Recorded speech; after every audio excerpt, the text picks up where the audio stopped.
तो फ्रेंड्स अब आगे जो है मारवाड़ पेंटिंग गैलरी की तरफ बढ़ेंगे। यहाँ पे मारवाड़ की बहुत ही सुंदर और यूनिक कलेक्शन की पेंटिंग्स को यहाँ पे सजो के रखा गया है। पहले यहाँ पे राठौड़ डायनेस्टी के रूलर्स जो थे उनका शासन था और जोधपुर उनका कैपिटल था।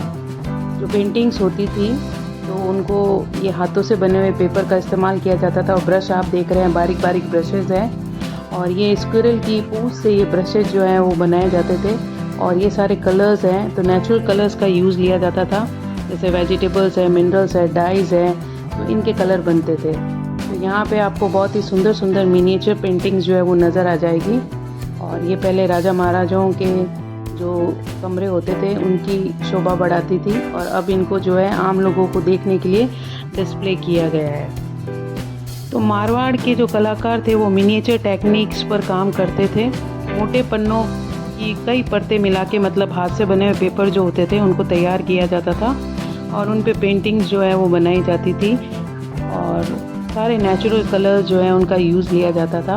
और मिनिएचर पेंटिंग्स जब भी आप इस आर्ट गैलरी में विज़िट करें तो कैमरे को जूम करके देखें, एक एक फाइन लाइंस जो है इन पेंटिंग्स की नज़र आती है, कलर्स वगैरह सब नज़र आते हैं। तो बहुत ही सुंदर है ये पेंटिंग्स। जूम करके देखिए, मैं दिखा रही हूँ आपको। मतलब बहुत ही यूनिक पेंटिंग्स का कलेक्शन जो है वो यहाँ पे अवेलेबल है और बहुत सारे टूरिस्ट लोग आते हैं इन पेंटिंग्स को देखने के लिए। तो मैं आपको ये सारी पेंटिंग्स नज़र दिखा रही हूँ। तो जो भी ये बनाने वाले कलाकार होते थे तो राजघराने की तरफ से उनको पे किया जाता था, उनको रिवॉर्ड वगैरह जो है दिया जाता था ताकि वो अपनी इस कला को जो है कंटिन्यू रखें। तो बहुत ही सुंदर सुंदर पेंटिंग्स है, मैंने कैमरे को जूम करके भी आपको दिखाया है। तो एक एक लाइन जो है वो नज़र आती है, इतनी बारीक बारीक लाइन्स है, दूर से देखने से पता चलता है, पर जब आप कैमरे को जूम करके देखते हैं तो बिल्कुल क्लियर जो है एक एक लाइन नज़र आती है। तो बहुत ही सुंदर और बहुत ही यूनिक पेंटिंग्स यहाँ पे अवेलेबल है। तो देखिए, पेंटिंग्स को एंजॉय कीजिए। तो मैं अनीता सोलंकी स्वागत करती हूँ आपको अपने एक नए ब्लॉग में। तो ब्लॉग के अंदर जो है लास्ट तक बने रहे, ब्लॉग को पूरा देखें। और जो फर्स्ट टाइम मेरे ब्लॉग को देख रहे हैं तो उनसे मैं रिक्वेस्ट करूँगी कि मेरे वीडियो को लाइक करें और मेरे चैनल को सब्सक्राइब करें। इससे मुझे मोटिवेशन मिलेगा। और जो साइड में बेल का आइकन है उसको ऑल पे प्रेस करें ताकि मेरे आने वाले जो भी वीडियोज़ हैं वो आप तक सबसे पहले पहुँच पाए। तो चलिए, पूरी गैलरी जो है मैं आपको आज विज़िट कराती हूँ। तो देखिए, बहुत ही सुंदर पेंटिंग्स हैं, बहुत सारी पेंटिंग्स यहाँ पे रखी हुई है। तो सारे टाइप की है, स्मॉल भी है, बिग। तो अब आगे बढ़ेंगे। आगे हम फूल महल, शीश महल और तख्त विलास जो है उसको देखेंगे। तो ये सीढ़ियाँ हैं, इन सीढ़ियों से ऊपर जाएंगे और यहाँ पे ये राजपूतों के पूजा पाठ का स्थान है।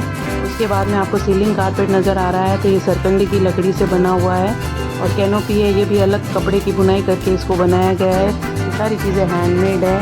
कारपेट वगैरह है, इस पर सोने के तारों से काम किया गया है।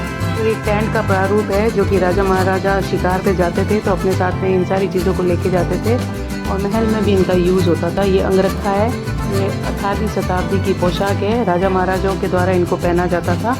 और ये सारे कारपेट्स वगैरह हैं जो कि डिस्प्ले किए गए हैं। ये सारी चीज़ें हैंडमेड हैं और पूजा पाठ के लिए इसका यूज़ जो है वो लिया जाता था।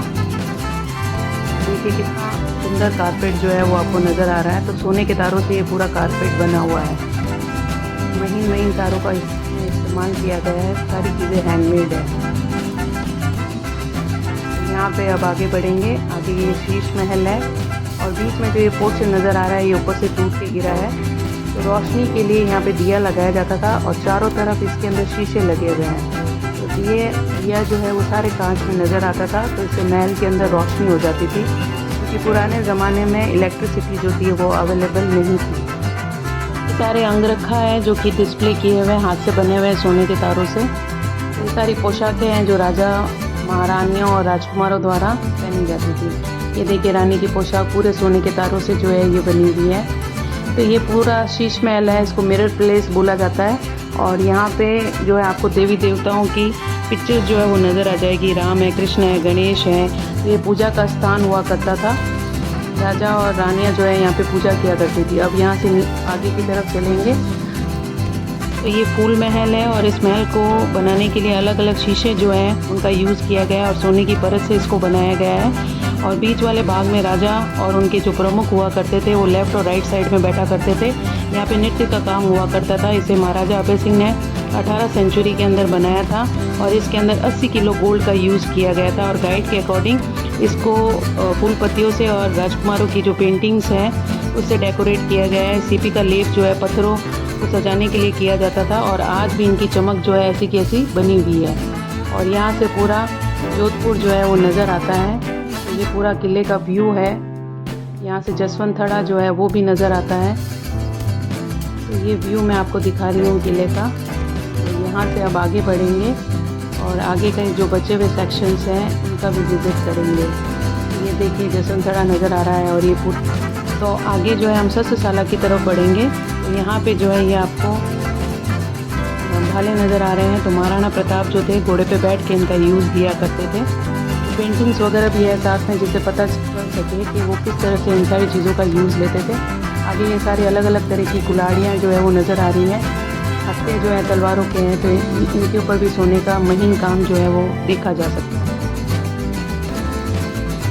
आगे जो है उसके बाद में ये बंदूकें हैं। ब्रिटिश काल के बाद से इनका यूज़ लिया जाता था। दूसरों के कंधों पे रख के इनको चलाया जाता था। ये सारी खंजर की वैरायटी है। मयान है, तलवार है, छुरा है, जंबिया है, पेचकस है, भुज है, अफगान छुरा है और ये सारी तलवारों का सेक्शन है।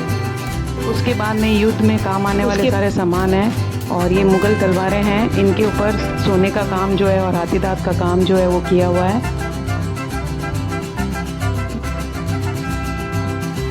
तो ये है तखत महल और ये महाराजा तखत सिंह के द्वारा 19वीं सेंचुरी में 1843 के समय बनाया गया था और ये उन्हीं का बेड है जिसको कि यहाँ पे आप देख रहे हैं और आज भी ये यहीं पे है। फ्लोर पे जो है सारा नेचुरल काम किया गया है। छत के ऊपर लकड़ी का काम है ताकि गर्मी से बचा जा सके। और यहाँ पे जो ग्लासेस लगे हुए हैं वो सारे बेल्जियम से मंगाए गए थे। इनकी 30 वाइफ्स थी और 48 इनके बच्चे थे। तो बहुत ही सुंदर महल है और गोल्ड का काम जो है इसके अंदर आप लोग देख सकते हैं। और ये सारे दरवाजे हैं, इनके ऊपर भी सारा सोने का काम जो है और लकड़ी का महीन काम जो है वो किया गया है। तो इनको भी यहाँ पे डिस्प्ले किया गया है। और यहाँ से अब जो है आगे की तरफ बढ़ेंगे तो यहाँ पे सारे दरवाजे जो हैं उनको डिस्प्ले किया गया है। ये सारे दरवाजे लकड़ी से बने हुए हैं और गोल्ड का इनके ऊपर काम किया गया है। बहुत ही सुंदर दरवाजे। ये दरवाजे जो है लाख और हाथी दांत के बने हुए हैं। लकड़ी का भी इसके अंदर इस्तेमाल है और लकड़ी जो है बहुत ही अच्छी क्वालिटी की है और इसके ऊपर दीमक जो है वो आज तक नहीं लगी है। यहाँ से जो है अब आगे की तरफ बढ़ेंगे और ये है मर्दाना डोडी। यहाँ पे भाट लोग जो थे बहियों के अंदर लिखा करते थे, ऐसा बोला जाता है। ये पेंटिंग जो है वीर दुर्गादास जी, अजीत सिंह जी और मुकुंदास खींची जो कि सिरोही के शासक थे। 27 साल उन्होंने वहाँ पे रूल किया था और फौज के द्वारा इस किले को जीता था। और ये तलवार जो है दुर्गादास जी की है। इनको क्षत्रिय तेग खान जो थे उन्होंने भेंट में दिया था। ये मोती महल है। ये मेहरानगढ़ का सबसे बड़ा रूम है। नाम बिल्कुल सही है। इसकी दीवारों पे प्लास्टर की स्मूथनेस जो है वो मानो बिल्कुल मोती की तरह है। शंख और सीपियों का चूने के साथ में इस्तेमाल किया हुआ है। और इस महल की सुंदरता बढ़ाने के लिए यहाँ पे रंगीन कांच और यहाँ के जो दरवाजे हैं और सोने की जो पत्तियाँ बनी हुई है, सी सेल का इसके अंदर यूज़ किया गया है। जो स्पेशल ओकेजन होते थे तो उस टाइम पीरियड के अंदर इस रूम का यूज़ लिया जाता था। इसलिए बोला जाता है कि रानियाँ यहाँ बैठकर जो छोटी खिड़कियाँ हैं तो उसमें से सारी चीज़ों को देखा करती थी। जितने भी डिसीजन लिए जाते थे उन डिसीजन को वो सुनती थी। जो भी अदालती कार्रवाई होती थी तो वो सारा सुना करती थी। उनको कोई देख नहीं सकता था क्योंकि राजपूताने में जो है पर्दा सिस्टम होता था। औरतें पर्दे में रहा करती थी और किसी के सामने नहीं आती थी। तो जो भी राजा है या जो भी निकट के लोग हैं वो इस एरिया में आ सकते थे। तो ये पूरा जो है ये आपका जनाना सेक्शन है। रानियाँ यहाँ पे रहा करती थी और रानियाँ हैं, राजकुमारियाँ हैं, राजमाता है। अब आगे की तरफ बढ़ेंगे और आगे आपको जो है ये सारे क्लोथ का सेक्शंस है और जो अलग अलग हैंडीक्राफ्ट आइटम है उनको यहाँ पे डिस्प्ले किया गया है। टूरिस्ट लोग जो आते हैं और जो भी विजिटर आते हैं आसपास से तो वो इन सारी चीज़ों को जो है परचेज़ कर सकते हैं। तो यहाँ पे ट्रेडिशनल चीज़ें जो हैं वो भी मिल जाएंगी। सारी हाथ से बनी हुई चीज़ें हैं। तो ये पूरा सेक्शन है एक इनका। अब यहाँ से ये पूरा क्राफ्ट बाज़ार आपका स्टार्ट होता है। यहाँ से अब आगे बढ़ेंगे जो ट्रेडिशनल आइटम्स हैं, जूती वगैरह है, जैसे कि आप लोग देख सकते हैं वीडियो के अंदर। तो इनको यहाँ से जो भी टूरिस्ट आते हैं वो परचेज़ करते हैं। क्लोथ का सेक्शंस है और ये सारे आपके कपड़े वगैरह जो है इनको डिस्प्ले किया गया है। बैंगल्स का भी सेक्शन है यहाँ पे, कारपेट्स वगैरह भी अवेलेबल है। और यहाँ पे ये कृष्ण भगवान का बहुत ही प्राचीन मंदिर है। यहाँ पे कृष्ण भगवान की मूर्तियाँ जो है वो रखी हुई है, तो इनके भी आप दर्शन कर सकते हैं। यहाँ पे जैसे वीडियो में देख रहे हैं आप, ये सारी चांदी की बनी हुई मूर्तियाँ हैं। ये कृष्ण भगवान की मूर्ति है। तो ये माता जी की मूर्ति है जिनका राजा महाराजा लोग जो है पूजा वगैरह किया करते थे। ये उनका मंदिर है स्पेशल। और ये मांडना जो है वो बना हुआ है यहाँ पे। और यहाँ से अब आगे की तरफ चलेंगे और ये म्यूज़ियम का जो सेक्शन है वो अब ख़त्म होता है यहाँ से। और हम जो है मेहरानगढ़ के अंदर वापस से म्यूज़ियम के सेक्शन से हट के जो है वापस मेहरानगढ़ किले के अंदर आ गए हैं। तो किला जो है बहुत ही सुंदर है। यहाँ पे महीन पत्थरों का काम जो है वो किया गया है। तो पत्थरों के ऊपर जो नक्काशी है वही यहाँ का सेंटर ऑफ अट्रैक्शन है। तो हमने पूरा म्यूज़ियम जो है आपको विज़िट कराया। तो वीडियो आपको कैसा लगा कमेंट करके बताइएगा और मेरे वीडियो को लाइक करें। और जो फर्स्ट टाइम मेरे वीडियो को देख रहे हैं मैं उनसे फिर से रिक्वेस्ट करूंगी कि मेरे चैनल को सब्सक्राइब कीजिए और मेरे वीडियोस को लाइक कीजिए और जो बेल का बटन है उसको ऑल पे सेट कीजिए ताकि मेरे आने वाले वीडियो सबसे पहले आप तक पहुंच पाए। तो आज के ब्लॉग में इतना ही। यहाँ पे मैं अपना ब्लॉग एंड करती हूँ। तो मिलते हैं नेक्स्ट ब्लॉग में, तब तक के लिए बाय।